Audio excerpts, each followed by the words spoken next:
ಒಂದ್ ವಿಚಾರಕ್ಕೆ ನಂಗೆ ತುಂಬಾ ಪಾಪ ಅನಿಸ್ತು ತ್ರಿವಿಕ್ರಮ್ ಅವ್ರ ಮೇಲೆ. ಹ್ಮ್. ಒಂದ್ 5-4 ವಾರದ ಹಿಂದೆ ಹ್ಮ್. ಉಗ್ರ ಮಂಜು ಅವರು ಕ್ಯಾಪ್ಟನ್ ಆಗ್ತಾರೆ. ಹ್ಮ್. ಆ ವಾರದಲ್ಲಿ ಹೀಗೆ ಪಾಪ ಸುದೀಪ್ ಸರ್ ಎಲ್ಲಾರು ಕೇಳ್ತಿರ್ತಾರೆ ಹೇಗಿತ್ತು ನಿಮ್ ವಾರ ಅಂತ. ಎಲ್ಲರೂ ಎಲ್ಲಾ ವೀಕು ಕೇಳ್ತಿರ್ತಾರೆ, ಹ್ಮ್. ಹೇಗಿತ್ತಪ್ಪ ಈ ವಾರ, ಹೇಗಿತ್ತು ನಿಮಗೆ ಹೇಗಿತ್ತು ಈ ವಾರ ಅಂತ ಪಾಪ ಎಲ್ಲರೂ ಕೇಳ್ತಾರೆ. ಹ್ಮ್. ಆ ಸಮಯದಲ್ಲಿ ತ್ರಿವಿಕ್ರಮನ ಕೇಳ್ತಾರೆ, ಹೇಗಿತ್ತು ತ್ರಿವಿಕ್ರಮ್ ಈ ವಾರ ಅಂದಾಗ, ಆ ಅಣ್ಣ ಈ ವಾರ ಎಲ್ಲ ರಾಜ ಮಹಾರಾಜ ಆಗಿದ್ರು ಮಂಜಣ್ಣ ಅವರು, ಸೊ ಈ ವಾರ ಎಲ್ಲ ಅವ್ರದೇ ಆಗಿತ್ತು ಅಣ್ಣ, ಇನ್ನು ಬೇರೆಯವ್ರಿಗೆ ಏನು ಆಪರ್ಚುನಿಟಿ ಇರ್ಲಿಲ್ಲ ಪರ್ಫಾರ್ಮ್ ಮಾಡಕ್ಕೆ ಅಂತ. ನನಗೆ ತುಂಬಾ ನೋವಾಯ್ತು ಅವಾಗ ಮಂಜುನಾಥ್ ಅವರೇ. ಯಾಕೆಂತಂದ್ರೆ ತ್ರಿವಿಕ್ರಮ್ ತುಂಬಾ ಒಳ್ಳೆ ವ್ಯಕ್ತಿತ್ವ ಇರುವಂತಹ, ಟ್ಯಾಲೆಂಟ್ ಇರುವಂತಹ, ಟಾಸ್ಕ್ ತುಂಬಾ ಚೆನ್ನಾಗಿ ಆಡುವಂತಹ, ಇವನ್ ಒಳ್ಳೆ ಹ್ಯೂಮನ್ ಬೀಯಿಂಗ್ ಅವರು, ಒಳ್ಳೆ ಮನುಷ್ಯತ್ವ ಇರುವಂತಹ ವ್ಯಕ್ತಿ ತ್ರಿವಿಕ್ರಮ್. ಅವ್ರ ಬಾಯಿಂದ ನಂಗೆ ಅವ್ರು ಹೇಳಿದ ರೀತಿನೂ ಕೂಡ ನಂಗೆ ಒಂಥರ ತುಂಬಾ ನೋವಾಯ್ತು. ಆ ತಾರತಮ್ಯ ಇರಬಾರ್ದಲ್ವಾ? ಈಗ ನಾನ್ ಕ್ಯಾಪ್ಟನ್ ಆದಾಗ ನನ್ನನ್ನು ಹೇಗೆ ನೋಡ್ಕೊಂಡಿರ್ತೀರೋ, ನೀವ್ ಕ್ಯಾಪ್ಟನ್ ಆದಾಗ್ಲೂ ನಿಮ್ಮನ್ನು ಹಾಗೆ ನೋಡ್ಕೊಳ್ಬೇಕು. ಸೊ ಒಬ್ಬರನ್ನ ಮೆರೆಸೋದೇನಾಗುತ್ತೆ, ಬೇರೆ ಕಂಟೆಸ್ಟೆಂಟ್ ಗಳನ್ನ ಕುಗ್ಗಿಸ್ಬಿಡತ್ತೆ. ಮನಸ್ಥಿತಿ ನೀವೆಂತ ಸ್ಟ್ರಾಂಗ್ ಮನೋಭಾವ ಇರೋಂಥವ್ರು ಆದ್ರೂ ಕುಗ್ಗಿಸ್ಬಿಡುತ್ತೆ ಎಲ್ಲೋ ಒಂದ್ ಕಡೆ.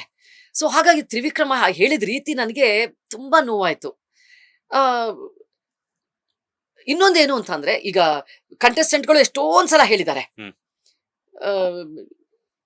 ಈ ಮನೇಲಿ ಅವ್ರು ಕುಗ್ಗಿಸ್ತಾರೆ. ಇತ್ತೀಚೆಗಂತೂ ಜಾಸ್ತಿ ಕೇಳ್ತಾ ಇದೀವಿ, ಮಂಜು ಅವರು ಎಲ್ರು ಕುಗ್ಗಿಸ್ತಾ ಇದಾರೆ, ಕುಗ್ಸು ಅಂತ ಮಾತನಾಡ್ತಾರೆ. ಅದರಲ್ಲೂ ಪಾಪ ಮೋಕ್ಷಿತನ ಮೇಲೆ ನನಗೆ ಅಯ್ಯೋ ಅನ್ಸ್ಬಿಡತ್ತೆ.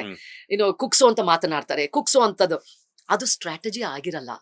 ಯಾಕೆಂತಂದ್ರೆ ಬಿಗ್ ಬಾಸ್ ಅಲ್ಲಿ ನಿಮ್ ಆಟನ ವ್ಯಕ್ತಿತ್ವನ ಬಿಟ್ಟು ಕ್ರೂರಿಯಾಗಿ ಕುತಂತ್ರಿಯಾಗಿ ಆಡುವಂತಿಲ್ಲ. ನಿಮ್ಮ ವ್ಯಕ್ತಿತ್ವನ ಇಟ್ಕೊಂಡು ವ್ಯಕ್ತಿತ್ವಗಳ ಆಟ ಅಂತಾನೆ ಇರೋದು ಬಿಗ್ ಬಾಸ್ ಅನ್ನೋದು. ನಿಮ್ಮ ತನವನ ಬಿಟ್ಟು ಮನುಷ್ಯತ್ವನ ಬಿಟ್ಟು ಆಡು ಬಿಗ್ ಬಾಸ್ ಅಲ್ಲಿ ಅಂತ ಇಲ್ಲ. ತುಂಬಾ ಚೆನ್ನಾಗಿ ಸ್ಟ್ರಕ್ಚರ್ ಮಾಡಿದ್ದಾರೆ. ಆಕ್ಚುಲಿ ಬಿಗ್ ಬಾಸ್ ಅನ್ನೋದು ಒಂದು ಒಳ್ಳೆ ಸ್ಟ್ರಕ್ಚರ್ಡ್ ಗೇಮ್.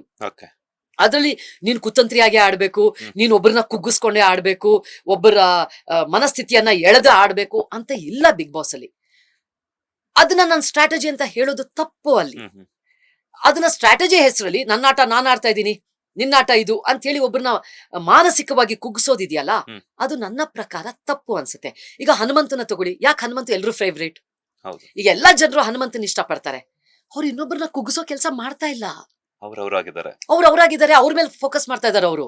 ನಾನ್ ಹೇಗೆ ಸ್ಟ್ರಾಂಗ್ ಆಗಿರ್ಬೇಕು, ನಾನ್ ಹೇಗೆ ಟಾಸ್ಕ್ ನ ಚೆನ್ನಾಗಿ ಆಡ್ಬೇಕು, ನನ್ನ ಮೇಲೆ ನಾನು ಹೇಗೆ ಫೋಕಸ್ ಮಾಡ್ಕೊಂಡಿರ್ಬೇಕು ಅಂತ ಫೋಕಸ್ ಮಾಡ್ತಾ ಇದ್ದೀರಿ ಹೊರತು ಅವನನ್ನ ಕೆಳಗೆಳೆದ್ರೆ ನಾನ್ ಮೇಲ್ ಹೋಗ್ತೀನಿ, ಅವನೊಬ್ಬ ಸ್ಟ್ರಾಂಗ್ ಸ್ಪರ್ಧಿ ಆಗಿದ್ದಾನೆ, ಸೊ ಅವನನ್ನ ಕುಗ್ಸೋಣ, ಅವಾಗ ನಾನ್ ಮೇಲ್ ಹೋಗ್ತೀನಿ. ಆ ರೀತಿ ಹನುಮಂತು ಆಡ್ತಾ ಇಲ್ವೇ?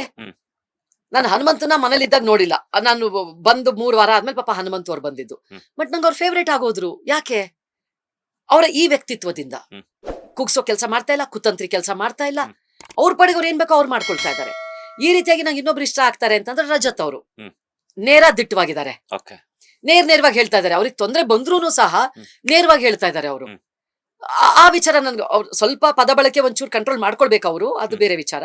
ಬಟ್ ನೇರ ದಿಟ್ಟವಾಗಿರೋ ವಿಚಾರದಲ್ಲಿ ಹನುಮಂತು ಅವರು, ರಜತ್ ಅವರು ಅವ್ರ ವ್ಯಕ್ತಿತ್ವನ ಬದಲಾಯಿಸ್ಕೊಂಡಿಲ್ಲ ನೋಡಿ, ಹಾಗೆ ಇದ್ದಾರೆ. ಈ ವಿಚಾರಕ್ಕೆ ತುಂಬಾ ಜನರಿಗೆ ಅವ್ರುಗಳು ಬಹಳ ಇಷ್ಟ ಆಗ್ತಾ ಇದ್ದಾರೆ. ಸೊ ಹೀಗಾಗಿ ಬಿಗ್ ಬಾಸ್ ಮನೆಯಿಂದ ಹೊರಗೆ ಬಂದ ಮೇಲೆ ನಾನು ಬಿಗ್ ಬಾಸ್ ಬಗ್ಗೆ ಕಲ್ತಿದ್ದು ಜಾಸ್ತಿ ಒಳಗಡೆ ಇರೋದ್ಕಿಂತ. ಯಾಕಂದ್ರೆ ನಾನು ತುಂಬಾ ಕಡಿಮೆ ಸಮಯ ಅಲ್ಲಿ ಇದ್ದೆ ನಾನು. ಇದು ನನ್ನ ಅನುಭವ ಬಿಗ್ ಬಾಸ್. ಲೇಟೆಸ್ಟ್ ಹಾಗೂ ಇಂಟ್ರೆಸ್ಟಿಂಗ್ ಸುದ್ದಿಗಳಿಗಾಗಿ ಬಾಸ್ ಟಿವಿ ಕನ್ನಡ ಚಾನೆಲ್ನ ಸಬ್ಸ್ಕ್ರೈಬ್ ಮಾಡಿ, ಹಾಗೆಯೇ ಬೆಲ್ ಐಕಾನ್ ಪ್ರೆಸ್ ಮಾಡಿ. ಇದರ ಜೊತೆಗೆ ಫೇಸ್ಬುಕ್, ಇನ್ಸ್ಟಾಗ್ರಾಮ್, ಎಕ್ಸ್ ನಲ್ಲೂ ಮಿಸ್ ಮಾಡದೆ ಫಾಲೋ ಮಾಡಿ.